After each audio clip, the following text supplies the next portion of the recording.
ఆచరణ. మాటల కంటే చేతులు గొప్పవి. సముద్రమంత మాటల కంటే చిన్ని దోసెడు చేతులు మేలు. మాటలాడు శక్తి మనుషులకు మాత్రమే ఉంది. అది గొప్ప వరము. మాటలాడితే అది మన మనసులో పుట్టిన ఆలోచన. అది చేద్దాము, ఇది చేద్దాము, చిత్తశుద్ధి ఉంది, దానికి తప్పక నెరవేర్చాలి.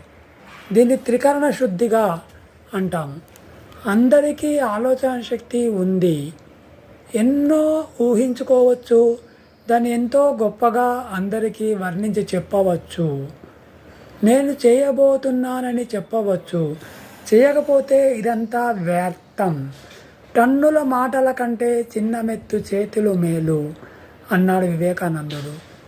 మనము వాక్శూరులము, ఆరంభశూరులము కాకూడదు. అస్సలు కాకూడదు. కార్యశూరులం కావాలి. అందువల్ల సమాజానికి ప్రయోజనం. బడి తోటను అభివృద్ధి చేద్దామనే మంచి సంకల్పం నీకు కలిగితే అందుకేం కావాలో ఉపాధ్యాయుల సహాయంతో ఆలోచించి ముందుగానే అందరకు దాని గురించి గొప్పలు చెప్పకు.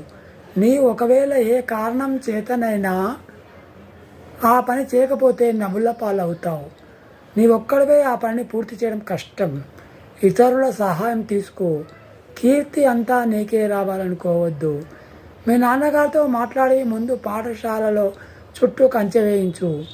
కంచె లేకపోతే పశువులు, తుంటరులు పాడు చేస్తారు.